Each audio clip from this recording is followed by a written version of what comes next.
Guys, nagluto ko ng patula, nilagyan ko ng patis. Saka sardinas guys. Sali akong patula guys. So guys, ang pangit ng ano ko, feeling ko medyo pangit yung ilaw niya. Nandito sa kabila. So guys, patula guys. Ito ko ng sardinas guys. Kulong-kulo guys. Guys, ilagay ko na guys yung patula guys.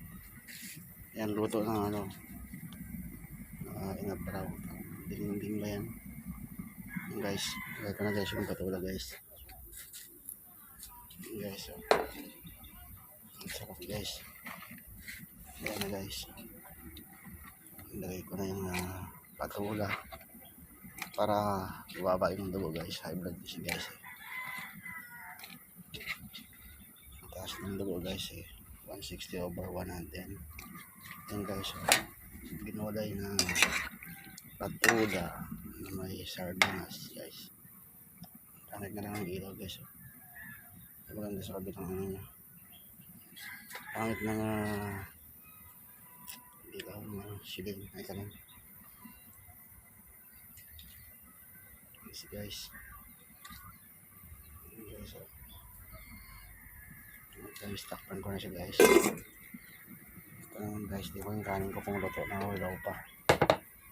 Alam ko lang. Okay.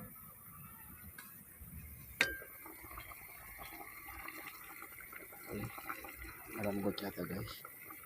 Lambot ng pagkakaluto. Sobra sa tubig yata. Hindi ako lang siguro. Mamaya ko rin na parang magata siya. Ayun guys. Niluto akong patula guys. Parang kung luto na siya. Hindi pa kumulok. Pakulaan pa. Guys, sarap niya.